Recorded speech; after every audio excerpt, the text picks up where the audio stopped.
मैं ਤੁਹਾਡੇ ਮੂੰਹ ਤੋਂ ਜਾਣਨਾ ਚਾਹੁੰਦਾ ਹਾਂ ਕਿ ਖੇਤੀ ਘਾਟੇ ਦਾ ਸੌਦਾ। ਦੇਖੋ ਜੀ, ਖੇਤੀ ਘਾਟੇ ਦਾ ਸੌਦਾ ਨਹੀਂ ਹੈਗਾ ਅਗਰ ਤੁਸੀਂ ਲਗਨ ਲਾ ਕੇ ਖੇਤੀ ਕਰੋਗੇ।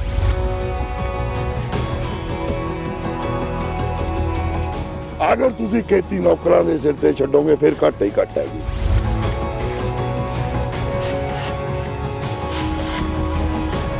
ਜ਼ਿਮੀਂਦਾਰ ਨੂੰ ਮੈਂ ਇਹੀ ਕਹਿਣਾ ਵੀ ਜਿਹਦੇ ਕੋਲੇ 10-20 ਕਿੱਲੇ ਨੇ ਉਹ 5-4 ਕਿੱਲੇ ਸਬਜ਼ੀ ਜ਼ਰੂਰ ਲਾ ਲਓ। ਅਗਰ ਉਹਨੂੰ ਨੌਲੇਜ ਨਹੀਂ ਹੈਗੀ ਉਹ ਮੇਰੇ ਕੋਲ ਆ ਕੇ ਨੌਲੇਜ ਵੀ ਲੈ ਸਕਦਾ ਹੈ।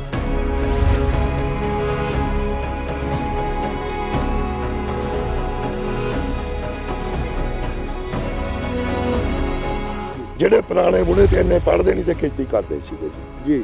ਹੁਣ ਤੁਸੀਂ ਕੋਈ ਵੀ ਬੱਚਾ ਦੇਖ ਲਓ, ਤੁਹਾਨੂੰ ਖੇਤ ਦੇ ਵਿੱਚ ਕੋਈ ਕਿਸੇ ਵੀ ਜ਼ਿਮੀਂਦਾਰ ਦਾ, ਮੇਰੇ ਖੁਦ 3 ਬੱਚੇ ਆ ਜੀ, ਉਹ ਨਹੀਂ ਖੇਤ ਚ ਆਉਂਦੇ ਜੀ। ਪੜ੍ਹ ਲਿਖ ਕੇ ਕਹਿੰਦੇ ਨੇ ਵੀ ਅਸੀਂ ਖੇਤੀ ਕਰੀਏ, ਹਾਂ, ਪਰ ਉਹਨਾਂ ਨੂੰ ਇਹ ਨਹੀਂ ਨਾ ਪਤਾ ਵੀ ਖੇਤੀ ਦੇ ਵਿੱਚ ਹੈ ਕਿੰਨਾ ਕੁਛ।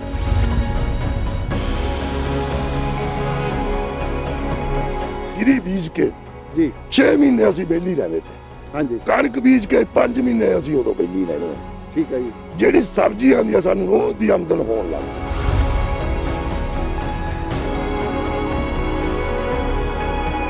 ਜਿਹੜਾ ਇਹ ਮੋਮੀ ਲਿਫਾਫਾ ਵਿਛਾਇਆ ਹੋਇਆ ਇਸ ਦੇ ਨਾਲ ਕੀ ਫਾਇਦਾ? ਇੱਕ ਤਾਂ ਜੀ ਇਹਦੇ ਨਾਲ ਕਬਾੜ ਬਹੁਤ ਘੱਟ ਹੁੰਦਾ ਜੀ, ਇੱਕ ਪਾਣੀ ਦੀ ਇਹਦੇ ਨਾਲ ਬਹੁਤ ਬਚਤ ਹੈ ਜੀ। ਪਾਈਪਾਂ ਪਈਆਂ ਨੇ, ਸਿਰਫ ਅੱਧਾ ਘੰਟਾ ਅਸੀਂ ਕਿੱਲੇ ਨੂੰ ਚਲਾਉਣੇ ਆ ਜੀ, ਅੱਧੇ ਘੰਟੇ ਨਾਲ ਸਾਡਾ ਪਾਣੀ ਆ ਜਾਂਦਾ ਜੀ ਕਿੱਲੇ ਨੂੰ।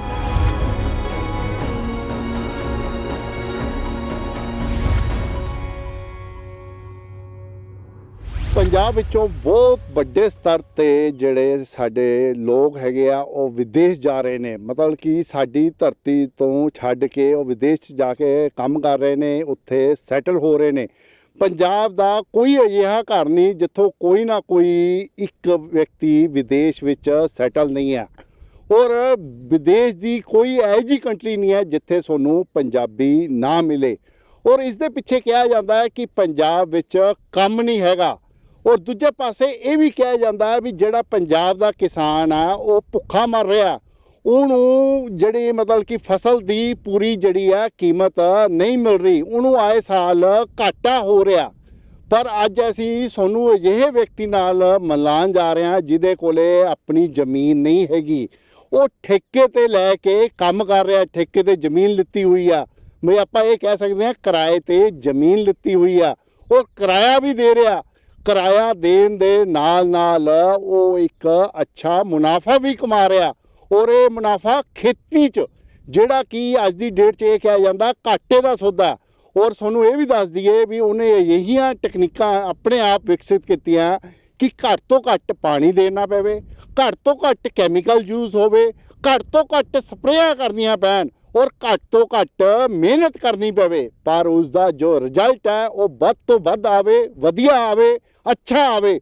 ਉਹਨੇ ਅਜਿਹੀਆਂ ਟੈਕਨੀਕ ਜਿਹੜੀਆਂ ਧੀਰੇ ਧੀਰੇ ਖੇਤੀ ਪਿਛਲੇ 40 ਸਾਲ ਤੋਂ ਬੰਦਾ ਖੇਤੀ ਕਰ ਰਿਹਾ, ਔਰ 40 ਸਾਲ ਦੀ ਖੇਤੀ 'ਚ ਉਹਨੇ ਆਪਣੇ ਅਨੁਭਵ ਨਾਲ ਕਦੀ ਕੋਈ ਐਕਸਪੈਰੀਮੈਂਟ ਕੀਤਾ, ਕਦੀ ਕੋਈ ਐਕਸਪੈਰੀਮੈਂਟ ਕੀਤਾ, ਕੋਈ ਫੇਲ ਹੋ ਗਿਆ, ਕੋਈ ਕਾਮਯਾਬ ਹੋ ਗਿਆ। ਜਿਹੜਾ ਕਾਮਯਾਬ ਹੋ ਗਿਆ ਉਹਨੂੰ ਅੱਗੇ ਵਧਾਇਆ, ਜਿਹੜਾ ਫੇਲ ਹੋ ਗਿਆ ਉਹਨੂੰ ਛੱਡ ਦਿੱਤਾ। ਤੇ ਇਸੇ ਕਰਕੇ ਅੱਜ ਉਹ ਲਾਭ ਦੇ ਖੇਤਰ ਵਿੱਚ ਖੜਾ, ਉਹਨੂੰ ਆਏ ਸਾਲ ਖੇਤੀ ਵਿੱਚ ਪ੍ਰੋਫਿਟ ਹੋ ਰਿਹਾ। ਮੈਂ ਮੁਹੰਮਦ ਗਫੂਰ ਦੀ ਗੱਲ ਕਰ ਰਿਹਾ। ਪਟਿਆਲਾ ਵਿੱਚ ਉਹਨਾਂ ਨੇ 65 ਕਿੱਲੇ ਬਹੁਤ ਵੱਡੀ ਗੱਲ ਹੁੰਦੀ ਆ, ਕਿਸੇ ਕੋਲ 2 ਕਿੱਲੇ ਹੋਣਗੇ, ਕਿਸੇ ਕੋਲ 4 ਕਿੱਲੇ ਹੋਣਗੇ, ਪਰ ਗਫੂਰ ਨੇ 65 ਕਿੱਲੇ ਜਿਹਦਾ ਕਿਰਾਇਆ 40 ਲੱਖ ਰੁਪਇਆ, 40 ਲੱਖ ਕੋਈ ਛੋਟੀ ਅਮਾਊਂਟ ਨਹੀਂ ਹੈ, ਜਿਹਦਾ ਕਿਰਾਇਆ ਹੀ 40 ਲੱਖ ਰੁਪਇਆ, 40 ਲੱਖ ਰੁਪਇਆ ਆਏ ਸਾਲ ਉਹ 65 ਕਿੱਲੇ ਦਾ ਕਿਰਾਇਆ ਦੇ ਰਿਹਾ। ਔਰ ਇੰਨਾ ਹੀ ਨਹੀਂ, ਲਗਭਗ 40 ਲੱਖ ਰੁਪਇਆ ਹੀ 65 ਕਿੱਲੇ ਦੇ ਉੱਤੇ ਫਸਲ ਉਗਾਉਣ ਵਿੱਚ ਉਹ ਖਰਚ ਕਰਦਾ। ਉਸਦੇ ਕੋਲੇ 50 ਦੇ ਕਰੀਬ ਜਿਹੜੇ ਆ ਕਰਮਚਾਰੀ ਕੰਮ ਕਰ ਰਹੇ ਨੇ, 50 ਲੋਕਾਂ ਨੂੰ ਉਹਨੇ ਰੋਜ਼ਗਾਰ ਦੇ ਰੱਖਿਆ, ਔਰ ਉਸਦੇ ਬਾਵਜੂਦ ਉਹ ਕਈ ਲੱਖ ਰੁਪਇਆ ਪ੍ਰੋਫਿਟ ਵੀ ਕਮਾ ਰਿਹਾ। ਸਾਡੇ ਨਾਲ ਆ ਉਹਨਾਂ ਨਾਲ ਗੱਲਬਾਤ ਕਰਦੇ ਹਾਂ। ਗਫੂਰ ਸਾਹਿਬ, ਪਹਿਲਾਂ ਤਾਂ ਤੁਹਾਡਾ ਦੈਨਿਕ ਸਵੇਰਾ ਤੇ ਬਹੁਤ ਬਹੁਤ ਸਵਾਗਤ ਹੈ। ਤੁਹਾਡਾ ਵੀ ਸਵਾਗਤ ਹੈ ਜੀ। ਗਫੂਰ ਸਾਹਿਬ, ਜਿਹੜੇ ਲੋਕੀ ਕਹਿੰਦੇ ਆ, ਮੈਂ ਦੇਖਿਆ ਕਹਿੰਦੇ ਖੇਤੀ ਤਾਂ ਯਾਰ ਘਾਟੇ ਦਾ ਸੌਦਾ, ਖੇਤੀ ਕੋਈ ਅੱਜ ਦੀ ਡੇਟ 'ਚ ਕਰਨਾ ਹੀ ਨਹੀਂ ਚਾਹੁੰਦਾ, ਜਿਸ ਕਰਕੇ ਸਾਡਾ ਜਿਹੜਾ ਨੌਜਵਾਨ ਆ ਉਹ ਲਗਾਤਾਰ ਬਾਹਰ ਨੂੰ ਭੱਜ ਰਿਹਾ। ਮਤਲਬ ਕੋਈ ਅਜਿਹਾ ਸ਼ਹਿਰ ਨਹੀਂ ਹੈ ਪੰਜਾਬ ਦਾ ਜਿੱਥੇ ਟਰੈਵਲ ਏਜੰਟ ਨਾ ਹੋਣ, ਔਰ ਟਰੈਵਲ ਏਜੰਟ ਇੱਕ ਅੱਧਾ ਨਹੀਂ, ਹਜ਼ਾਰਾਂ ਦੀ ਸੰਖਿਆ 'ਚ ਟਰੈਵਲ ਏਜੰਟ ਬੈਠੇ ਆ, ਰੋਜ਼ ਚੀਟਿੰਗਾਂ ਹੋ ਰਹੀਆਂ, ਪਰ ਫਿਰ ਵੀ ਲੱਖਾਂ ਕਰੋੜਾਂ ਰੁਪਏ ਦੇ ਕੇ ਸਾਡਾ ਨੌਜਵਾਨ ਬਾਹਰ ਜਾਣ ਨੂੰ ਤਾਂ ਤਿਆਰ ਹੈ, ਪਰ ਇੱਥੇ ਉਹ ਖੇਤੀ ਨਹੀਂ ਕਰਨਾ ਚਾਹੁੰਦਾ। ਉਹ ਕਹਿੰਦਾ ਜੀ ਇਹ ਜਿਹੜਾ ਖੇਤੀ ਹੈ ਇਹ ਘਾਟੇ ਦਾ ਸੌਦਾ। ਮੈਂ ਤੁਹਾਡੇ ਮੂੰਹ ਤੋਂ ਜਾਣਨਾ ਚਾਹੁੰਦਾ ਹੈ ਕਿ ਖੇਤੀ ਘਾਟੇ ਦਾ ਸੌਦਾ? ਦੇਖੋ ਜੀ, ਖੇਤੀ ਘਾਟੇ ਦਾ ਸੌਦਾ ਨਹੀਂ ਹੈਗਾ ਅਗਰ ਤੁਸੀਂ ਲਗਨ ਲਾ ਕੇ ਖੇਤੀ ਕਰੋਗੇ। ਅਗਰ ਤੁਸੀਂ ਖੇਤੀ ਨੌਕਰਾਂ ਦੇ ਸਿਰ ਤੇ ਛੱਡੋਗੇ ਫਿਰ ਘਾਟਾ ਹੀ ਘਾਟਾ ਹੈ ਜੀ। ਕਿਉਂਕਿ ਜਿਹੜੀ ਸਬਜ਼ੀ ਹੈ ਜੀ ਇੱਕੋ ਇਹੋ ਜਿਹੀ ਚੀਜ਼ ਹੈ, ਅਗਰ ਤੁਸੀਂ ਇਹਨੂੰ ਆਪ ਦੇਖੋ ਕਰੋਗੇ ਤਾਂ ਸਹੀ ਹੈ, ਅਗਰ ਤੁਸੀਂ ਨੌਕਰਾਂ ਦੇ ਸਿਰ ਤੇ ਖੇਤੀ ਛੱਡੋਗੇ ਤਾਂ ਤੁਹਾਡੀ ਖੇਤੀ ਤੁਸੀਂ ਫੇਲ ਹੀ ਫੇਲ ਹੋ। ਕਿਉਂਕਿ ਜਿਹੜਾ ਆਪਣੇ ਨੌਜਵਾਨ ਹੈ ਉਹ ਅੱਜ ਕੱਲ੍ਹ ਖੇਤੀ ਕਰਕੇ ਰਾਜੀ ਨਹੀਂ ਜੀ ਹੈਗਾ। ਉਹ ਕਹਿੰਦਾ ਮੈਂ ਬਾਹਰ ਕਦੋਂ ਚਲਿਆ ਜਾਵਾਂ। ਇਸ ਕਰਕੇ ਜੀ ਖੇਤੀ ਇਸ ਕਰਕੇ ਉਰੇ ਫੇਲ ਸਮਝਦੇ ਨੇ ਪੰਜਾਬ ਦੇ ਵਿੱਚ। ਬਾਹਰ ਵੀ ਜਾ ਕੇ ਮਿਹਨਤ ਕਰਨੀ ਪੈਂਦੀ ਹੈ। ਬਾਹਰ ਕੋਈ ਡਾਲਰਾਂ ਦਾ ਕੋਈ ਥੱਬਾ ਨਹੀਂ ਲੱਗਿਆ ਹੋਇਆ ਜਾਂ ਕੋਈ ਪੇੜ ਨਹੀਂ ਲੱਗਿਆ ਹੋਇਆ ਵੀ ਕੀ ਆਪਾਂ ਬਾਹਰ ਜਾਵਾਂਗੇ ਜਾ ਕੇ ਅਸੀਂ ਡਾਲਰ ਤੋੜ ਲਾਂਗੇ ਔਰ ਘਰੇ ਲਿਆਵਾਂਗੇ। ਉੱਥੇ ਵੀ ਜਦੀ ਕੰਮ ਕਰਾਂਗੇ ਤਾਂ ਹੀ ਸਾਨੂੰ ਡਾਲਰ ਮਿਲਦੇ ਆ ਔਰ ਉਸੇ ਡਾਲਰਾਂ ਨਾਲ ਕੰਮ ਚੱਲਦਾ। ਮੈਂ ਬਾਹਰ ਜਾ ਕੇ ਕੋਈ ਟਾਇਲਟ ਸਾਫ਼ ਕਰ ਰਿਹਾ, ਕੋਈ ਝਾੜੂ ਲਗਾ ਰਿਹਾ, ਕੋਈ ਕੰਸਟਰਕਸ਼ਨ ਦੇ ਕੰਮ ਵਿੱਚ ਮਤਲਬ ਕਿ ਕੰਮ ਕਰ ਰਿਹਾ। ਬਾਹਰ ਕੋਈ ਕੁਰਸੀ ਮੇਜ਼ ਵਾਲਾ ਕੰਮ ਨਹੀਂ ਹੈਗਾ। ਪਰ ਫਿਰ ਵੀ ਜਿਹੜਾ ਨੌਜਵਾਨ ਪੰਜਾਬ ਵਿੱਚ ਆਪਣੇ ਖੇਤਾਂ ਵਿੱਚ, ਤੁਸੀਂ ਤਾਂ ਕਿਰਾਏ ਤੇ ਲੈ ਕੇ ਮੇਰੇ ਖਿਆਲ ਠੇਕੇ ਤੇ ਲਿੱਤੇ ਹੋਏ ਨੇ ਸਾਰੇ? ਮੇਰੇ ਕੋਲੇ ਸਾਰੀ ਜ਼ਮੀਨ ਠੇਕੇ ਤੇ ਆ ਜੀ। ਜਿਹੜੀ ਆਪਣੀ ਘਰ ਦੀ ਜ਼ਮੀਨ ਆ ਉਹ ਮਲੇਕ ਕੋਲ ਲਿਆ ਜੀ। ਉਹ ਠੇਕੇ ਤੇ ਆਪਣੀ ਦਿੱਤੀ ਆ, ਓਨਲੀ 6 ਕਿੱਲੇ ਆ ਜੀ। ਅੱਛਾ, ਉਹ ਇਹ ਘੱਟ ਸੀਗੀ ਇਸ ਕਰਕੇ ਉਹਨੂੰ ਠੇਕੇ ਤੇ ਦੇਤੀ, ਇੱਥੇ ਤੁਸੀਂ ਵੱਧ ਲੈ ਲਈ? ਉਹਦੇ ਆਪਾਂ ਵੱਡੇ ਲੈਵਲ ਤੇ ਖੇਤੀ ਕਰਦੇ ਆ ਜੀ। ਉਹ 6 ਕਿੱਲੇ ਆ ਜੀ ਸਿਰਫ। ਉਹ ਸ਼ਹਿਰ ਦੇ ਵਿੱਚ ਆ ਗਈ ਜੀ ਹੁਣ। ਅੱਛਾ, ਕਿੰਨੇ ਸਾਲ ਹੋ ਗਏ ਤੁਹਾਨੂੰ ਖੇਤੀ ਕਰਦੇ ਹੋਏ? ਮੈਂ 1983 ਤੋਂ ਪੜ੍ਹਨ ਤੋਂ ਹਟਿਆ ਸੀਗਾ ਜੀ। ਹਾਂਜੀ। ਉਸ ਟਾਈਮ ਮੈਂ ਥੋੜੀ ਜਿਹੀ ਖੇਤੀ ਤੋਂ ਸ਼ੁਰੂ ਕੀਤੀ ਸੀ। ਪਹਿਲਾਂ ਅਸੀਂ ਡੈਡੀ ਨਾਲ ਕਰਾਉਂਦੇ ਹੁੰਦੇ ਸੀਗੇ। 83 ਦੇ ਵਿੱਚ ਸਾਡੇ ਡੈਡੀ ਦੀ ਡੈਥ ਹੋ ਗਈ ਸੀਗੀ, ਅਸੀਂ ਪੜ੍ਹਨ ਤੋਂ ਹਟ ਗਏ ਜੀ। ਇਸ ਕੰਮ ਦੇ ਵਿੱਚ ਸਾਡੀ ਕਿੰਨਾ ਪੜ੍ਹੇ ਹੋ? ਮੈਂ 6ਵੀਂ ਚੋਂ ਹਟ ਗਿਆ ਸੀਗਾ ਜੀ। ਸਿਰਫ 6ਵੀਂ ਕਲਾਸ ਪਾਸ ਹੋ? 6ਵੀਂ ਚੋਂ, ਹਾਂਜੀ 6ਵੀਂ ਚੋਂ ਹਟ ਗਿਆ ਸੀਗਾ ਜੀ। 6ਵੀਂ ਚ ਮੇਰੇ ਖਿਆਲ ਚ 3 ਜਾਂ 4 ਮਹੀਨੇ ਲਾਏ ਸੀਗੇ ਜੀ। ਮੈਂ ਗਫੂਰ ਦੇਖੋ 6ਵੀਂ ਕਲਾਸ ਮੈਂ ਪਾਸ ਆ ਔਰ ਤੁਸੀਂ ਦੇਖੋ 6ਵੀਂ ਚ ਹਟ ਗਏ ਸੀ, 6ਵੀਂ ਕਲਾਸ ਵੀ ਨਹੀਂ ਕੀਤੀ ਹੋਈ, ਪਰ ਫਿਰ ਵੀ ਲੱਖਾਂ ਦਾ ਬਿਜ਼ਨਸ ਕਰ ਰਹੇ ਨੇ ਔਰ ਆਏ ਸਾਲ ਕਈ ਲੱਖ ਰੁਪਇਆ ਸਿਰਫ ਇਸ ਖੇਤੀ ਵਿੱਚੋਂ ਕੱਢ ਰਹੇ ਨੇ। ਗਫੂਰ ਸਾਹਿਬ, ਮੈਂ ਦੇਖਿਆ ਸਾਡੇ ਕਿਸਾਨ ਜਿਹੜੇ ਆ ਦੋ ਫਸਲਾਂ ਦੇ ਵਿੱਚ ਉਲਝੇ ਹੋਏ ਨੇ, ਜਾਂ ਤਾਂ ਉਹ ਕਣਕ ਬੀਜਦੇ ਨੇ ਜਾਂ ਉਹ ਧਾਨ ਲਗਾਉਂਦੇ ਨੇ, ਝੋਨਾ ਲਗਾਉਂਦੇ ਨੇ। ਤੁਸੀਂ ਇਹਨੂੰ ਬਦਲਾਵ ਲਿਆਂਦਾ, ਤੁਸੀਂ ਇਸ ਤੇ ਸਬਜ਼ੀਆਂ ਲਗਾਉਣੀਆਂ ਸ਼ੁਰੂ ਕੀਤੀਆਂ ਤਾਂ ਜਾ ਕੇ ਮੁਨਾਫੇ ਦਾ ਸੌਦਾ ਹੋਇਆ ਜਾਂ ਉਸ 'ਚ ਵੀ ਮੁਨਾਫਾ ਹੈਗਾ? ਦੇਖੋ ਜੀ, ਜਿਹੜੀ ਕਣਕ ਜੀਰੀ ਦੀ ਫਸਲ ਹੈ ਜੀ ਜੀ, ਉਹ ਅਗਰ ਤੁਸੀਂ 62 ਜਾਂ 65 ਵਿੱਚ 70,000 ਨੂੰ ਵੀ ਠੇਕਾ ਹੋਏਗਾ ਜੀ ਹੁਣ। ਠੀਕ ਹੈ ਜੀ। ਅਗਰ ਤੁਸੀਂ ਕਣਕ ਜੀਰੀ ਬੀਜੋਗੇ ਜੀ, ਹਾਂ, ਉਹਦੇ ਵਿੱਚੋਂ ਤੁਹਾਨੂੰ ਵੱਧ ਤੋਂ ਵੱਧ ਸਾਲ ਦੇ ਵਿੱਚ 10,000 ਜਾਂ 15,000 ਰੁਪਇਆ ਪਰ ਏਕੜ ਚ ਬਚੂ, ਅਗਰ ਕੁਦਰਤੀ ਮਾਰ ਨਾ ਪਈ। ਠੀਕ ਹੈ ਜੀ। ਅਗਰ ਕੁਦਰਤੀ ਮਾਰ ਪੈ ਗਈ ਤਾਂ ਉੱਥੇ ਕੁਝ ਵੀ ਨਹੀਂ ਹੈਗਾ। ਬਿਲਕੁਲ ਠੀਕ ਹੈ। ਜਿਹੜੀ ਕਣਕ ਜੀਰੀ ਹੈ ਜੀ, ਜ਼ਿਮੀਂਦਾਰ ਇਸ ਕਰਕੇ ਬੀਜਦਾ ਵੀ ਮੇਰੀ ਪੱਕੀ ਫਸਲ ਹੈ ਜੀ। ਮੈਂ ਸਰਕਾਰ ਨੇ ਖਰੀਦਣੀ ਆ, ਰੇਟ ਵੀ ਫਿਕਸ ਆ, ਹਰ ਚੀਜ਼ ਫਿਕਸ ਹੈ। ਹਾਂਜੀ, ਉਹ ਇਸ ਕਰਕੇ ਬੀਜਦਾ ਵੀ ਰੇਟ ਫਿਕਸ ਹੈ। ਕਿਉਂਕਿ ਸਬਜ਼ੀ ਇੱਕ ਇਹੋ ਜਿਹੀ ਚੀਜ਼ ਹੈ ਜੀ, ਇਹ 2 ਰੁਪਏ ਕਿਲੋ ਵੀ ਹੋ ਜਾਂਦੀ ਹੈ ਜੀ, ਇਹ 20 ਰੁਪਏ ਕਿਲੋ ਵੀ ਹੋ ਜਾਂਦੀ ਹੈ, ਇਹ 50 ਰੁਪਏ ਕਿਲੋ ਵੀ ਹੋ ਜਾਂਦੀ ਹੈ। ਜ਼ਿਮੀਂਦਾਰ ਨੂੰ ਮੈਂ ਇਹੀ ਕਹਿਣਾ ਵੀ ਜਿਹਦੇ ਕੋਲੇ 10-20 ਕਿੱਲੇ ਨੇ ਉਹ 5-4 ਕਿੱਲੇ ਸਬਜ਼ੀ ਜ਼ਰੂਰ ਲਾਵੇ। ਅਗਰ ਉਹਨੂੰ ਨੌਲੇਜ ਨਹੀਂ ਹੈਗੀ ਉਹ ਮੇਰੇ ਕੋਲ ਆ ਕੇ ਨੌਲੇਜ ਵੀ ਲੈ ਸਕਦਾ ਹੈ। ਬਾਕੀ ਮੇਰਾ ਨੰਬਰ ਹੈ 98 140 67 657। ਗਫੂਰ ਸਾਹਿਬ, ਤੁਸੀਂ ਸਬਜ਼ੀ ਕਦੋਂ ਤੋਂ ਉਗਾ ਰਹੇ ਹੋ? ਮੈਂ 1983 ਤੋਂ ਸ਼ੁਰੂ ਕੀਤੀ ਸੀਗੀ ਜੀ। ਅੱਛਾ, 83 ਤੋਂ ਸਿੱਧਾ ਹੀ ਸਬਜ਼ੀ ਤੇ ਤੁਸੀਂ ਸ਼ੁਰੂ ਕੀਤਾ? ਸਾਡੇ ਡੈਡੀ ਜੀ ਖੇਤੀ ਕਰਦੇ ਸੀਗੇ ਜੀ। ਉਹ ਵੀ ਸਬਜ਼ੀ ਉਗਾਉਂਦੇ ਸੀ? ਹਾਂਜੀ, ਉਹ 6 ਕਿੱਲਿਆਂ 'ਚ ਕਰਦੇ ਸੀਗੇ ਜੀ। ਹਾਂ, ਸਮਝ ਲਓ 93 ਦੇ ਵਿੱਚ ਮੈਂ ਪਟਿਆਲੇ ਆ ਗਿਆ ਸੀਗਾ ਜੀ। ਜੀ 93 ਦੇ ਵਿੱਚ ਮੈਂ ਪਟਿਆਲੇ ਆ ਕੇ ਜੀ ਸਭ ਤੋਂ ਪਹਿਲਾਂ ਮੈਨੇ 2 ਬਿੱਘਿਆਂ 'ਚ ਖੇਤੀ ਕੀਤੀ ਸੀਗੀ ਜੀ। ਫਿਰ ਮੈਨੇ 9 ਸਾਲ ਜਾਂ 10 ਸਾਲ ਮੈਨੇ ਖਾਲਸਾ ਕਾਲਜ 'ਚ ਖੇਤੀ ਕੀਤੀ, ਜਿਹੜਾ ਆਪਣੇ ਪਟਿਆਲੇ ਦੇ ਵਿੱਚ ਹੈ ਜੀ, ਖਾਲਸਾ ਕਾਲਜ। ਬਿਲਕੁਲ ਠੀਕ ਹੈ। ਉੱਥੋਂ ਮੈਂ 2000 ਤੱਕ ਕਰਕੇ ਜੀ, ਹੂੰ, ਉਸ ਤੋਂ ਬਾਅਦ ਮੈਂ ਨਾਭਾ ਰੋਡ ਤੇ ਖੇਤੀ ਕੀਤੀ ਸੀ 20-25 ਕਿੱਲਿਆਂ 'ਚ। ਜੀ ਮੈਨੂੰ ਬਹੁਤ ਹੀ ਬੈਨੀਫਿਟ ਮਿਲਿਆ ਜੀ 2000 ਦੇ ਵਿੱਚ ਜਦੋਂ ਮੈਂ ਖੇਤੀ ਸ਼ੁਰੂ ਕਰੀ ਆ। ਹੂੰ, ਫਿਰ ਮੈਨੇ 2004 ਦੇ ਵਿੱਚ ਜਾ ਕੇ 30-35 ਕਿੱਲੇ ਕਾਢੇ ਸੀਗੇ ਜੀ। ਠੀਕ ਹੈ ਜੀ। ਮੈਨੂੰ ਵਧੀਆ ਲੱਗੀ ਗਈ ਜੀ, ਮੈਂ ਕਰੀ ਗਿਆ ਜੀ। ਮੈਂ ਉਹਨਾਂ ਤੁਸੀਂ ਏਰੀਆ ਵਧਾਉਂਦੇ ਗਏ, 19 ਜ਼ਮੀਨ ਤੁਸੀਂ ਕਿਰਾਏ ਤੇ ਠੇਕੇ ਤੇ ਲੈਂਦੇ ਚੱਲੇ ਗਏ। ਹਾਂਜੀ, ਅੱਜ ਉਹ ਜ਼ਮੀਨ ਜਿਹੜੀ ਹੈ ਵੱਧ ਕੇ 65 ਕਿੱਲੇ ਹੋ ਗਈ ਹੈ। 65 ਕਿੱਲੇ ਆ ਜੀ, ਹੈਗੀ ਠੇਕੇ ਤੇ ਹੀ ਆ ਆਪਣੇ ਕੋਲੇ, ਮੁੱਲ ਨਹੀਂ ਆਪਣੀ ਹੈਗੀ, ਆਪਣੇ ਕੋਲੇ ਠੇਕੇ ਤੇ ਆਈਏ 65 ਦੀ। ਮੈਂ ਕਿਰਾਏ ਤੇ ਹੈਗੀ, ਆਪਾਂ ਠੇਕੇ ਤੇ ਕਹਿ ਲਈਏ, ਕਿਰਾਏ ਤੇ ਕਹਿ ਲਈਏ। ਅੱਛਾ, ਹੁਣ ਤੁਹਾਡਾ ਦਿਲ ਕਰਦਾ ਵੀ ਇਹਨੂੰ ਹੋਰ ਵਧਾਈਏ ਕਿ ਤੁਸੀਂ 65 ਤੇ ਸਟਾਪ ਕਰਨ ਦਾ ਚਾਹੁੰਦੇ? ਬਿਲਕੁਲ ਬਹੁਤ ਹੈ ਜੀ। ਜਿੰਨੀ ਜ਼ਿਆਦਾ ਲਵਾਂਗੇ ਜੀ, ਹੁਣ ਲੇਬਰ ਦੀ ਬਹੁਤ ਦਿੱਕਤ ਆਉਣ ਲੱਗ ਗਈ ਜੀ, ਕਿਉਂਕਿ ਸਰਕਾਰ ਨੇ ਨਰੇਗਾ ਜਿਹੜਾ ਚਲਾ ਰੱਖਿਆ ਨਾ ਜੀ, ਇਹਦੇ ਕਰਕੇ ਲੇਬਰ ਦੀ ਮੈਨੂੰ ਇਕੱਲੇ ਨੂੰ ਪਰੇਸ਼ਾਨੀ ਨਹੀਂ ਹੈਗੀ, ਸਾਰੇ ਪੰਜਾਬ 'ਚ ਜ਼ਿਮੀਂਦਾਰਾਂ ਨੂੰ ਪਰੇਸ਼ਾਨੀ ਬਹੁਤ ਹੋਣ ਲੱਗ ਗਈ ਜੀ। ਤੁਸੀਂ ਆਪ ਵੀ ਕੰਮ ਕਰਦੇ ਹੋ? ਮੈਂ ਆਪ ਨਾਲ ਲੱਗ ਕੇ ਲੇਬਰ ਦੇ ਕੰਮ ਕਰਾਉਣਾ ਜੀ। ਅੱਛਾ, ਤੁਸੀਂ ਪਟਿਆਲੇ ਘਰ ਰੱਖਿਆ ਹੋਇਆ, ਸਵੇਰੇ ਆਉਂਦੇ ਹੋ? ਸਵੇਰੇ ਮੈਂ ਤਕਰੀਬਨ 5:30 ਜਾਂ 5 ਵਜੇ ਮੈਂ ਫਾਰਮ ਤੇ ਆ ਜਾਂਦਾ, ਹਾਂਜੀ। 8 8:30 ਵਜੇ ਮੈਂ ਘਰ ਨੂੰ ਜਾਂਦਾ ਜੀ। ਅੱਛਾ, ਹੁਣ ਜਿਹੜੀ 65 ਕਿੱਲੇ ਤੁਹਾਡੇ ਕੋਲੇ ਆ, ਇਸ ਚ ਕਿੰਨੀ ਕਿ ਤੁਸੀਂ ਮਤਲਬ ਫਸਲ ਕਹਿੰਦੇ ਸਬਜ਼ੀ ਉਗਾਉਂਦੇ ਹੋ, ਕਿੰਨੇ ਚ ਤੁਸੀਂ ਧਾਨ ਤੇ ਜੀਰੀ ਤੇ ਗੇਹੂੰ ਉਗਾਉਂਦੇ ਹੋ? ਦੇਖੋ ਜੀ, ਜਿਹੜੀ ਕਣਕ ਹੈ ਹਾਂਜੀ, ਉਹ ਸਿਰਫ ਮੈਂ 5-4 ਕਿੱਲੇ ਲਾਉਣਾ, ਅੱਛਾ, ਨਾਲੇ ਤਾਂ ਮੇਰੇ ਘਰ ਲਈ ਹੋ ਜਾਂਦੀ ਹੈ, ਨਾਲੇ ਲੇਬਰ ਵਾਸਤੇ ਹੋ ਜਾਂਦੀ ਹੈ ਜੀ। ਓਕੇ, ਜਿਹੜੀ ਜੀਰੀ ਹੈ ਉਹ ਮੈਂ 25 ਤੋਂ 30 ਕਿੱਲੇ ਲਾਉਣਾ ਹੈ ਜੀ, ਅੱਛਾ, ਕਿਉਂਕਿ ਜਿਹੜੀ ਜੀਰੀ ਹੈ ਨਾ ਜੀ, ਬਰਸਾਤਾਂ ਸ਼ੁਰੂ ਹੋ ਜਾਂਦੀਆਂ ਨੇ, ਹਾਂਜੀ, ਜਿੰਨੀ ਮੇਰੇ ਕੋਲੇ ਉੱਚੀ ਜ਼ਮੀਨ ਹੈ ਹਾਂਜੀ, ਉਹ ਸਾਰੀ ਮੈਨੇ ਸਬਜ਼ੀਆਂ ਵਾਸਤੇ ਰੱਖ ਲੈਣੀ ਹੈ ਜੀ। ਹਾਂ, ਜਿੰਨੀ ਵੀ ਨੀਵੀਂ ਜ਼ਮੀਨ ਹੋਊਗੀ ਉਹਦੇ ਵਿੱਚ ਮੈਨੇ ਸਾਰੀ ਜੀਰੀ ਲਾ ਦੇਣੀ ਹੈ। ਉਸ ਦਾ ਕਾਰਨ ਹੈ ਵੀ ਪਾਣੀ ਮਿਲ ਜਾਂਦਾ ਉਹਨੂੰ? ਪਾਣੀ, ਉਹਨੂੰ ਪਾਣੀ ਵੀ ਮਿਲ ਗਿਆ, ਆਪਣੇ ਖੱਤੇ ਦੀ ਜਿਹੜੀ ਖੁਰਾਕ ਹੈ ਉਹ ਵੀ ਆਪਣੀ ਜੀਰੀ ਚਲੀ ਗਈ। ਜੇ ਆਪਾਂ ਨੀਵੇਂ ਖੇਤਾਂ 'ਚ ਸਬਜ਼ੀ ਲਾਵਾਂਗੇ, ਜਦੋਂ ਬਰਸਾਤਾਂ ਪੈਣੀਆਂ ਨੇ ਉਹ ਸਬਜ਼ੀ ਮਰ ਜਾਂਦੀ ਹੈ ਜੀ। ਜੀ, ਹਾਂਜੀ।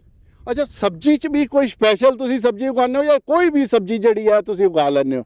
ਦੇਖੋ ਜੀ, ਸਬਜ਼ੀਆਂ ਜਿੰਨੀਆਂ ਵੀ ਮੈਂ ਬੀਜਦਾ ਤਕਰੀਬਨ, ਜੀ, ਮੈਂ ਆਰਮੀ ਨਾਲ ਐਗਰੀਮੈਂਟ ਕਰਕੇ, ਆਰਮੀ ਦੇ ਠੇਕੇਦਾਰ ਨਾਲ ਐਗਰੀਮੈਂਟ ਕਰਕੇ ਲਾਉਣਾ ਜੀ। ਆਰਮੀ ਨਾਲ ਐਗਰੀਮੈਂਟ, ਮੈਂ ਕੋਈ ਗੱਲ ਨਹੀਂ ਸਮਝਿਆ, ਕਿੱਦਾਂ? ਮਤਲਬ ਕਿ ਆਰਮੀ ਨਾਲ ਕੀ, ਆਰਮੀ ਨੂੰ ਸਪਲਾਈ ਜਾਂਦੀ ਆ? ਜਿਹੜਾ ਜੀ ਇਹਦੇ ਆਰਮੀ ਦੇ ਵਿੱਚ ਟੰਡਲ ਭਰਦਾ ਹੈ, ਉਹ ਠੇਕੇਦਾਰ ਨਾਲ, ਹਾਂਜੀ, ਮੈਂ ਮੈਂ ਜਦੋਂ ਸਬਜ਼ੀਆਂ ਲਾਉਣੀਆਂ ਨੇ ਹਾਂ, ਮੈਂ ਉਹਦੇ ਨਾਲ ਐਗਰੀਮੈਂਟ ਕਰ ਲੈਣਾ ਜੀ। ਅੱਛਾ, ਐਗਰੀਮੈਂਟ ਕਰਕੇ ਹੀ ਮੈਂ ਸਬਜ਼ੀਆਂ ਲਾਉਣਾ।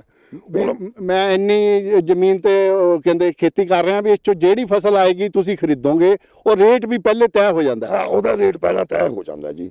ਬਾਜ਼ਾਰ ਦੇ ਵਿੱਚ ਮੰਦਾ ਆਵੇ, ਤੇਜ਼ੀ ਆਵੇ, ਮੈਨੇ ਸਬਜ਼ੀ ਦੇਣੀ ਆ ਜੀ। ਹੁਣ ਇਹ ਜਿਹੜਾ ਖੀਰਾ ਲੱਗਿਆ ਜੀ 10 ਏਕੜ, ਇਹ ਰਿਲਾਇੰਸ ਕੰਪਨੀ ਨੂੰ ਜਾਣਾ ਜੀ, ਕੁੱਲ ਟੋਟਲ ਖੀਰਾ ਜੀ ਰਿਲਾਇੰਸ ਕੰਪਨੀ ਨੂੰ? ਜੀ। ਜਿਹੜੇ ਰਿਲਾਇੰਸ ਕੰਪਨੀ ਦਾ ਰੇਟ ਹੈ ਜੀ, ਉਹ ਰੋਜ਼ ਦਾ ਰੇਟ ਹੈ ਜੀ। ਅੱਛਾ, ਉਹ ਨਹੀਂ ਕਰਦੇ ਫਿਕਸ? ਨਹੀਂ ਜੀ, ਉਹ ਐਗਰੀਮੈਂਟ ਨਹੀਂ ਕਰਦੇ ਜੀ। ਉਹ ਕੁਆਲਿਟੀ ਬਿਲਕੁਲ ਬੜੀ ਸ਼ਾਨਦਾਰ ਭਾਲਦੇ ਨੇ ਜੀ, ਕੁਆਲਿਟੀ ਦੇ ਉੱਤੇ ਹੀ ਰੇਟ ਹੋਣਾ। ਜੇ ਮਾਰਕੀਟ ਦੇ ਵਿੱਚ ਖੀਰਾ 'ਚ 7-8 ਰੁਪਏ ਕਿਲੋ ਹੈ ਜੀ ਅੱਜ, ਠੀਕ ਹੈ ਜੀ, ਉਹਨਾਂ ਨੂੰ ਖੀਰਾ ਮੈਂ ਪਰਸੋਂ ਭੇਜਿਆ ਸੀ ਜੀ, 13 ਰੁਪਏ ਕਿਲੋ ਲਿਆ ਜੀ ਉਹਨਾਂ ਨੇ ਮੇਰਾ ਖੀਰਾ ਜੀ, ਕਿਉਂਕਿ ਉਹਨਾਂ ਨੂੰ ਕੁਆਲਿਟੀ ਚਾਹੀਦੀ ਹੈ ਜੀ। ਤੇ ਉਹ ਬੀਜ ਉਹ ਦਿੰਦੇ ਆ? ਨਹੀਂ ਜੀ, ਬੀਜ ਅਸੀਂ ਆਪਦੇ ਕੰਪਨੀਆਂ ਦੇ ਬੀਜਦੇ ਹਾਂ ਜੀ। ਹਾਂ, ਜ਼ਿਆਦਾ ਬੀਜਦਾ ਜੀ ਮੈਂ, ਤਕਰੀਬਨ ਖੀਰਾ ਜਿੰਨਾ ਵੀ ਲਾਉਣਾ, ਹਾਂ, ਸੀਡਲੈਸ ਵੀ ਲਾਉਣਾ, ਦੂਸਰਾ ਵੀ ਲਾਉਣਾ, ਉਹ ਲక్ష్ਮੀ ਕੰਪਨੀ ਦਾ ਸਭ ਤੋਂ ਵਧੀਆ ਖੀਰਾ ਜੀ ਉਹ।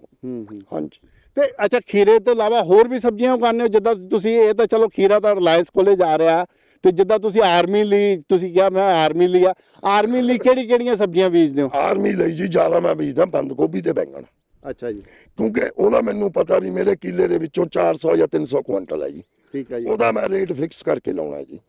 ਬੈਂਗਣ ਦਾ ਮੈਨੂੰ ਪਤਾ ਵੀ ਮੇਰੇ 200 ਕੁਇੰਟਲ ਨਿਕਲੂ ਜਾਂ 300 ਕੁਇੰਟਲ ਨਿਕਲੂ।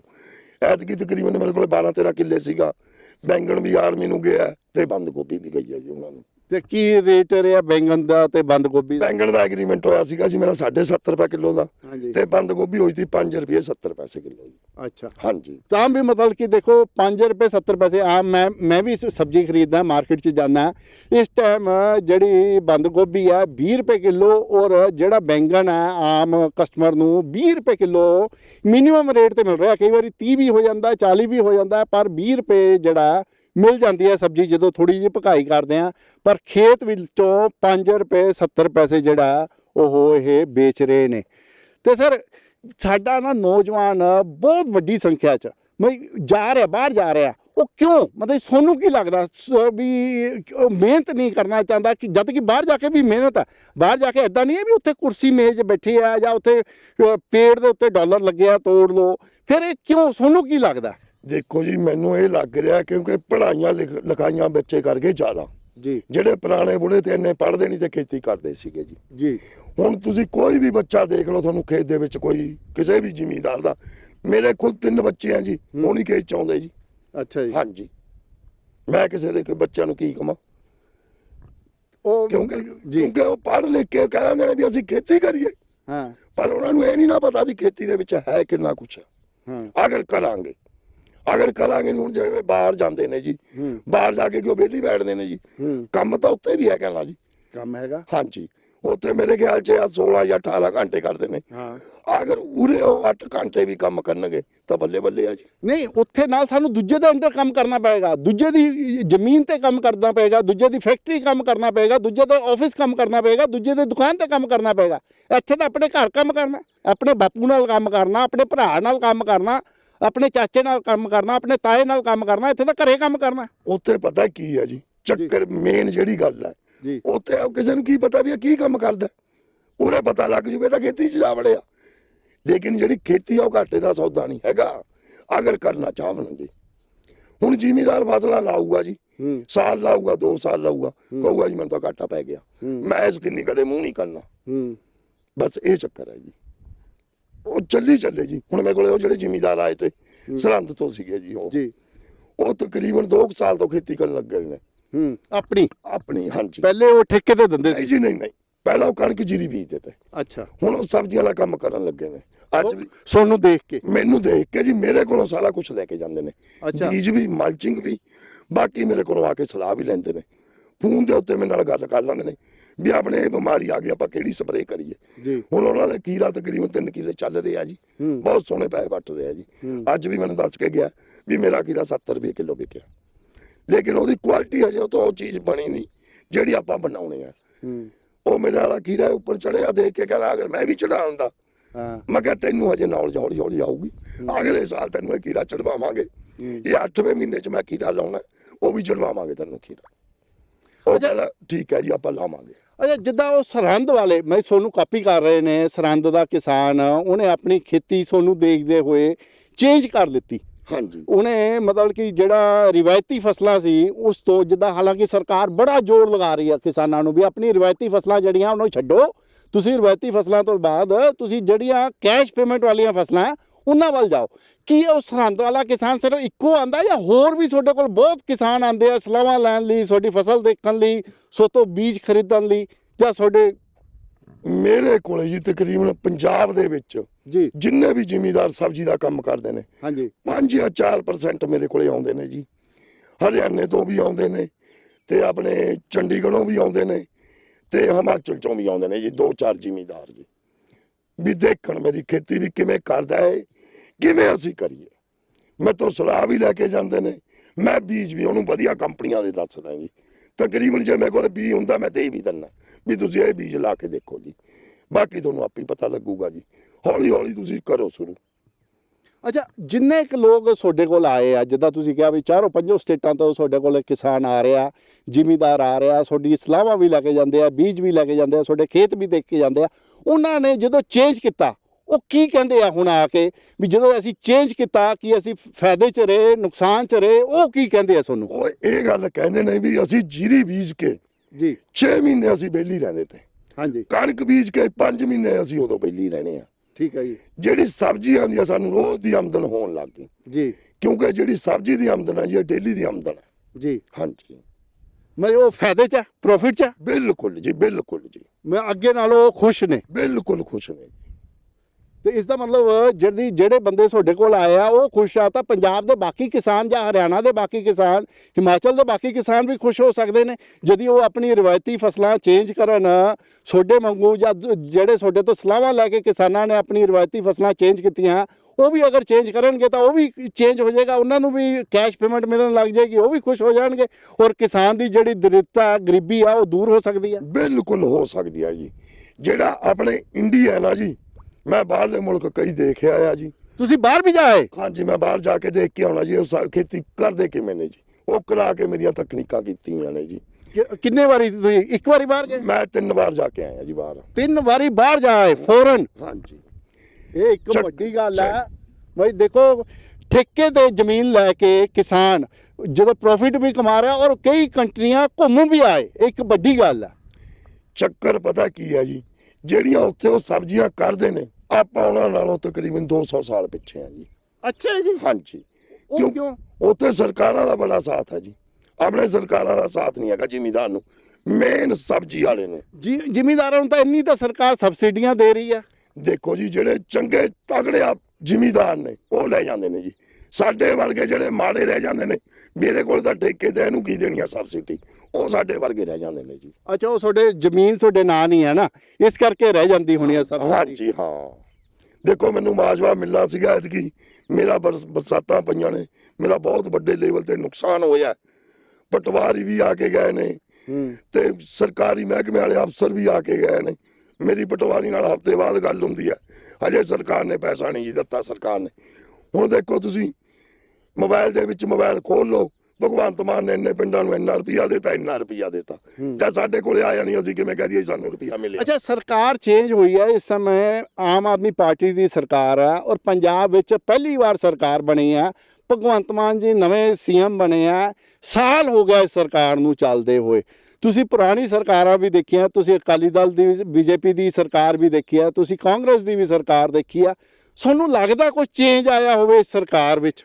ਦੇਖੋ ਜੀ, ਜਿਹੜਾ ਇਹ ਸਰਕਾਰ ਦਾ ਚੇਂਜ ਆਇਆ ਸਾਡੇ ਜ਼ਿਮੀਂਦਾਰਾਂ ਦੇ ਹੱਕ ਦੇ ਵਿੱਚ ਬਹੁਤ ਹੀ ਵਧੀਆ ਹੋਇਆ। ਬਿਲਕੁਲ ਜੀ, ਕਿ ਸਬਜ਼ੀ ਵਾਲਿਆਂ ਵਾਸਤੇ ਕੀ ਵਧੀਆ ਹੋਇਆ? ਸਾਨੂੰ ਸਬਸਿਡੀਆਂ, ਮੈਨੂੰ ਐਤਕੀ ਮਲਚਿੰਗ ਉੱਤੇ ਵੀ ਮਿਲ ਗਈ ਜੀ। ਮੈਂ ਛੋਟਾ ਰੋੜਾ ਵੀਟਰ ਲਿਆ ਸੀ, ਮੈਨੂੰ ਉਹਦੇ ਉੱਤੇ ਵੀ ਮਿਲ ਗਈ। ਜਦੋਂ ਮੈਂ ਬੜਾ ਰੋੜਾ ਵੀਟਰ ਲਿਆ, ਟਰੈਕਟਰ ਵਾਲਾ ਕਹਿੰਦੇ ਜੀ ਇਹ ਤੇ ਸਬਸਿਡੀ ਆਈ ਹੋਈ ਆ। ਮੈਨੂੰ ਵਰਨਾ ਸਬਸਿਡੀ ਉਸ ਟਾਈਮ ਆਪਣੇ ਕੈਪਟਨ ਦੀ ਸਰਕਾਰ ਸੀਗੀ ਜੀ, ਮੈਨੂੰ ਨਹੀਂ ਸਬਸਿਡੀ ਮਿਲੀ ਜੀ। ਅੱਛਾ, ਪਹਿਲੇ ਕਦੀ ਸਬਸਿਡੀ ਨਹੀਂ ਮਿਲੀ, ਪਹਿਲੀ ਵਾਰ ਹੁਣ ਤੁਹਾਨੂੰ ਸਬਸਿਡੀ ਮਿਲੀ? ਪਹਿਲੀ ਵਾਰੀ ਮੈਨੂੰ ਸਬਸਿਡੀ ਮਿਲੀ ਆ ਜੀ ਐਤਕੀ 40 ਸਾਲਾਂ ਚ। 40 ਸਾਲਾਂ ਚ ਜੀ। ਅੱਛਾ ਜੀ। ਹਾਂਜੀ। ਅੱਛਾ, ਬਿਜਲੀ ਦੀ ਵੀ ਬੜੀ ਸ਼ੋਰਟੇਜ ਰਹਿੰਦੀ ਆ, ਹੁਣ ਬਿਜਲੀ ਦੀ ਸਥਿਤੀ ਕੀ ਆ? ਕਿਉਂਕਿ ਸਰਕਾਰਾਂ ਦਾਅਵਾ ਕਰਦੀਆਂ ਰਹਿੰਦੀਆਂ ਤੇ ਸ਼ੋਰਟੇਜ ਰਹਿੰਦੀ ਆ, ਅਸੀਂ ਬਹੁਤ ਕਿਸਾਨਾਂ ਨੂੰ ਕਵਰ ਕੀਤਾ ਵੀ ਬਿਜਲੀ ਦੀ ਬੜੀ ਸ਼ੋਰਟੇਜ ਰਹਿੰਦੀ ਆ। ਇਸ ਵਾਰੀ ਬਿਜਲੀ ਦੀ ਕੀ ਸਥਿਤੀ ਆ? ਜਿਹੜੀ ਨਵੀਂ ਸਰਕਾਰ ਬਣੀ ਆ ਪਿਛਲੇ 1 ਸਾਲ ਤੋਂ, ਬਿਜਲੀ ਦੀ, ਪਾਣੀ ਦੀ ਕੀ ਸਥਿਤੀ ਆ? ਦੇਖੋ ਜੀ, ਪਿਛਲੇ ਸਾਲ ਜਦੋਂ ਕਣਕ ਵੱਢੀ ਗਈ ਆ ਜੀ, ਸਾਡੇ ਏਰੀਆ ਦੇ ਵਿੱਚ ਕਣਕ ਲਾਈਟ ਨਹੀਂ ਜੀ ਆਈ। ਐਤਕੀ ਜਦੋਂ ਕਣਕ ਵੱਢੀ ਗਈ ਆ, ਤਕਰੀਬਨ ਪਿਛਲੇ ਸਾਲ ਮੈਨੇ 7 ਤੋਂ ਲੈ ਕੇ 8 ਟੋਲ ਡੀਜ਼ਲ ਦੇ ਫੂਕੇ ਨੇ, 2 ਜਨਰੇਟਰ ਚਲਾ ਕੇ ਸਬਜ਼ੀਆਂ ਦੇ ਵਿੱਚ।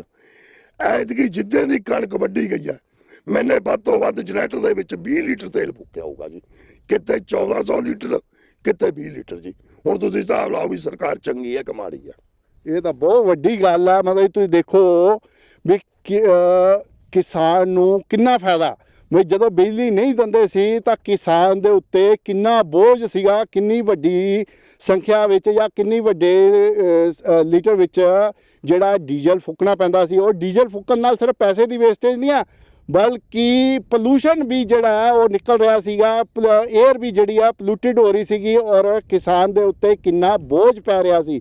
ਪਰ ਸਿਰਫ ਬਿਜਲੀ ਸਪਲਾਈ ਵਧੀਆ ਕਰਨ ਤੋਂ ਬਾਅਦ ਕਿੰਨਾ ਕਿਸਾਨ ਦਾ ਨਾ ਸਿਰਫ ਫਾਇਦਾ ਹੋ ਰਿਹਾ, ਬਲਕਿ ਜਿਹੜਾ ਇਨਵਾਇਰਨਮੈਂਟ ਆ ਉਹ ਵੀ ਸਾਫ਼ ਹੋ ਰਿਹਾ। ਆਪਾਂ ਹੋਰ ਅੱਗੇ ਗੱਲਬਾਤ ਕਰਦੇ ਹਾਂ ਗਫੂਰ ਜੀ ਨਾਲ, ਆਪਾਂ ਦੂਜੇ ਖੇਤ 'ਚ ਚੱਲਦੇ ਹਾਂ, ਉੱਥੇ ਗਫੂਰ ਜੀ ਨਾਲ ਹੋਰ ਗੱਲਬਾਤ ਅੱਗੇ ਨਾਲ ਜਾਰੀ ਰੱਖਦੇ ਹਾਂ।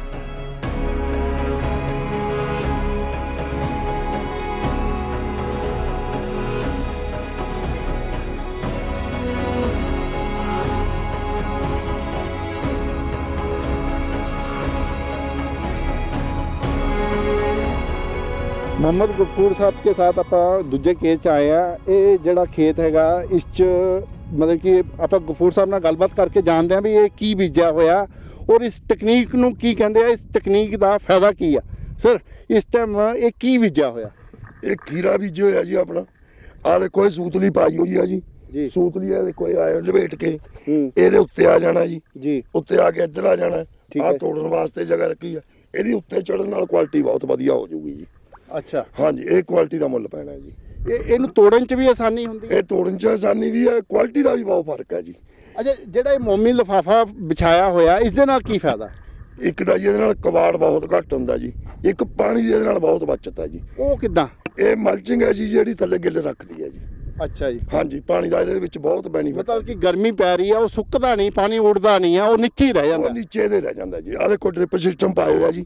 ਅੱਛਾ, ਇਹਦੇ ਨੀਚੇ ਡ੍ਰਿਪ ਸਿਸਟਮ ਹੈ? ਹਾਂਜੀ, ਸਿਰਫ ਪਾਈਪਾਂ ਪਈਆਂ ਹੋਈਆਂ। ਪਾਈਪਾਂ ਪਈਆਂ ਨੇ। ਸਿਰਫ ਅੱਧਾ ਘੰਟਾ ਅਸੀਂ ਕਿੱਲੇ ਨੂੰ ਚਲਾਉਣੇ ਆ ਜੀ, ਅੱਧੇ ਘੰਟੇ ਨਾਲ ਸਾਡਾ ਪਾਣੀ ਆ ਜਾਂਦਾ ਜੀ ਖੀਰੇ ਨੂੰ। ਜੇ ਅਗਰ ਆਪਾਂ ਫਲੈਟ ਨਾਲ ਦਵਾਂਗੇ ਤਾਂ 2.5 ਤੋਂ ਲੈ ਕੇ 3 ਘੰਟੇ ਲੱਗਦੇ ਨੇ ਜੀ। ਅੱਛਾ, ਨਾਲ ਪਾਣੀ ਵੀ ਜ਼ਿਆਦਾ ਲੱਗੂਗਾ? ਹਾਂਜੀ, ਪਾਣੀ ਵੀ ਜ਼ਿਆਦਾ ਲੱਗੂਗਾ ਤੇ ਬੇਲ ਵੀ ਪੀਲੀ ਪਊਗੀ ਜੀ ਉਹਦੇ ਨਾਲ। ਅੱਛਾ, ਕੈਮੀਕਲ ਕਿੱਦਾਂ ਤੁਸੀਂ ਬਚਾਉਂਦੇ ਹੋ? ਕੈਮੀਕਲ ਦਾ ਕਿੱਦਾਂ, DAP ਕਿੱਦਾਂ ਬਚਾਉਂਦੇ ਹੋ? ਕਿੱਦਾਂ ਘੱਟ ਲੱਗਦੀ ਆ? ਦੇਖੋ ਜੀ, ਅਗਰ ਕਿੱਲੇ ਦੇ ਵਿੱਚ ਆਪਾਂ ਪਰ ਏਕੜ ਦੇ ਵਿੱਚ 1 ਥੈਲਾ ਪਾਉਣੇ ਆ ਜਾਂ 1.5 ਥੈਲਾ ਪਾਉਣੇ ਆ, ਠੀਕ ਹੈ। ਅਸੀਂ ਡ੍ਰਿਪ ਰਾਹੀਂ ਹੀ ਦਿੰਨੇ ਆ ਸਿਰਫ 6 ਕਿਲੋ ਪਰ ਏਕੜ ਦਾ ਜੀ। ਡ੍ਰਿਪ ਰਾਈ ਕਿੱਦਾਂ, ਮਤਲਬ ਕਿ ਮੈਂ ਗੱਲ ਸਮਝਿਆ ਨਹੀਂ ਆ, ਉਹ ਤਾਂ ਦਾਣੇ ਹੁੰਦੇ ਆ, ਦਾਣੇ ਡ੍ਰਿਪ ਰਾਈ ਕਿੱਦਾਂ ਆ ਜਾਣਗੇ? ਪਾਣੀ ਤਾਂ ਆ ਸਕਦਾ। ਉਹਨੂੰ ਜੀ ਅਸੀਂ ਘੋਲ ਕੇ ਨਾ, ਉੱਥੇ ਲੱਗਿਆ ਸਿਸਟਮ ਮੋਟਰ ਤੇ, ਉਹ ਵੀ ਤੁਹਾਨੂੰ ਦਿਖਾਵਾਂਗੇ। ਹਾਂ, ਉੱਥੇ ਅਸੀਂ ਘੋਲ ਕੇ ਉਹਦੇ ਵਿੱਚ ਪਾ ਦਈਦਾ ਜੀ। ਅੱਛਾ, ਪਾਣੀ 'ਚ ਘੋਲ ਦਿੰਦੇ ਹੋ? ਪਾਣੀ ਦੇ ਵਿੱਚ ਘੋਲ ਕੇ ਉਹਨੂੰ ਪੁਣ ਕੇ ਫਿਰ ਉਸ ਤੋਂ ਬਾਅਦ ਇਹਦੇ ਵਿੱਚ ਪਾਉਣੇ ਆ ਜੀ। ਅੱਛਾ, ਡ੍ਰਿਪ ਚ ਆ ਜਾਂਦਾ ਉਹ 200 ਲੀਟਰ ਪਾਣੀ ਦੇ ਵਿੱਚ। ਅਸੀਂ 6 ਕਿਲੋ ਹਾਂ। ਡੀਏਪੀ ਘੋਲ ਕੇ ਹੂੰ। ਇਹ ਡ੍ਰਿਪ ਦੇ ਵਿੱਚ ਆ ਜਾਂਦਾ। ਸਿਰਫ 1 ਕਿੱਲੇ ਨੂੰ ਅਸੀਂ 6 ਕਿਲੋ ਦਿੰਨੇ ਆ। ਮਤਲਬ ਕਿ ਆਪਾਂ ਇਹ ਕਹਿ ਸਕਦੇ ਹਾਂ ਮੁਹੰਮਦ ਗਫੂਰ ਨੇ ਸਬਜ਼ੀਆਂ ਤਾਂ ਉਗਾਈਆਂ ਹੀ ਉਗਾਈਆਂ, ਬਲਕਿ ਜਿਹੜਾ ਖਰਚਾ ਹੈਗਾ ਨਾ ਸਿਰਫ ਪਾਣੀ ਬਚਾਇਆ, ਬਲਕਿ ਡੀਏਪੀ ਜਾਂ ਹੋਰ ਜਿਹੜੇ ਕੈਮੀਕਲਾਂ ਦਾ ਛਿੜਕਾਅ ਹੈ ਜਿਹੜਾ ਕਿ ਹੱਦ ਤੋਂ ਵੱਧ ਹੋ ਰਿਹਾ ਸੀ, ਉਸ ਦੇ ਵਿੱਚ ਵੀ ਕਮੀ ਕੀਤੀ। ਉਸ ਦੇ ਨਾਲ ਖਰਚਾ ਜਿਹੜਾ ਉਹ ਕਈ ਗੁਣਾ ਘਟ ਗਿਆ। ਔਰ ਦੂਜੇ ਪਾਸੇ ਫਸਲ ਨੂੰ ਵਧੀਆ ਤਰੀਕੇ ਨਾਲ ਲੈਣ ਦੀ ਟੈਕਨੀਕ ਜਿਹੜੀ ਆ ਉਹ ਵਿਕਸਿਤ ਕੀਤੀ। ਕਿੱਦਾਂ ਫਸਲ ਨੂੰ ਤੋੜਿਆ ਜਾ ਸਕਦਾ, ਕਿੱਦਾਂ ਈਜ਼ੀ ਤੋੜਿਆ ਜਾ ਸਕਦਾ, ਕਿੱਦਾਂ ਫਸਲ ਨੂੰ ਹਵਾ ਮਿਲੇ, ਧੁੱਪ ਮਿਲੇ, ਹਰ ਚੀਜ਼ ਦਾ ਜਿੱਦਾਂ ਉਹਨਾਂ ਨੇ ਖਿਆਲ ਰੱਖਿਆ। ਔਰ ਇਸੇ ਕਰਕੇ ਜਿਹੜਾ ਖੀਰਾ ਮਤਲਬ ਕਿ 7 ਰੁਪਏ, ਦੂਜੇ ਕਿਸਾਨ 7 ਰੁਪਏ ਵੇਚ ਰਹੇ ਆ, ਉਹ ਮੁਹੰਮਦ ਗਫੂਰ ਉਹਨੂੰ 12 ਰੁਪਏ 13 ਰੁਪਏ ਮਤਲਬ ਕਿ ਕਿਲੋ ਖੀਰਾ ਜਿਹੜਾ ਰਿਲਾਇੰਸ ਜੈਸਜੀ ਕੰਪਨੀ ਜਿਹੜੀ ਕਿ ਵੱਡੀ ਕੰਪਨੀ ਆ, ਔਰ ਉਹ ਕੰਪਨੀ ਮਤਲਬ ਕਿ 12-13 ਰੁਪਏ ਕਿਲੋ ਖਰੀਦ ਰਹੀ ਆ, ਇੱਕ ਵੱਡੀ ਗੱਲ ਆ। ਔਰ ਮੈਂ ਤੁਹਾਨੂੰ ਦੱਸਦਾ ਵੀ ਮੁਹੰਮਦ ਗਫੂਰ ਜੈਸੇ ਜਿਹੜੀ ਕਿਸਾਨ ਦਾ ਜਾਂ ਇਹਨਾਂ ਦਾ ਜਿਹੜੀ ਇਹਨਾਂ ਦੀ ਟੈਕਨੀਕ ਆ, ਜੇ ਦੂਜੇ ਕਿਸਾਨ ਵੀ ਇਸ ਤਰ੍ਹਾਂ ਦੀ ਟੈਕਨੀਕ ਦਾ ਇਸਤੇਮਾਲ ਕਰਨ ਔਰ ਇਹਨਾਂ ਦੀ ਸਲਾਹ ਲੈਣ, ਇਹਨਾਂ ਦੀ ਨਾਲ ਅਸੀਂ ਵਿਸ਼ੇਸ਼ज्ञ ਜਿਹੜੇ ਕਿਸਾਨ ਕ੍ਰਿਸ਼ੀ ਵਿਸ਼ੇਸ਼ज्ञ ਆ, ਉਹਨਾਂ ਦੀ ਅਗਰ ਸਲਾਹ ਲੈਣ, ਉਹਨਾਂ ਦੀ ਸਲਾਹ ਨਾਲ ਕੰਮ ਕਰਨ ਤਾਂ ਕਿਸਾਨੀ ਜਿਹੜਾ ਉਹ ਘਾਟੇ ਦਾ ਸੌਦਾ ਨਹੀਂ ਹੈਗਾ। ਇੱਥੋਂ ਵੀ ਲੱਖਾਂ ਰੁਪਏ ਜਿਹੜੇ ਆ ਕਮਾਏ ਜਾ ਸਕਦੇ ਨੇ।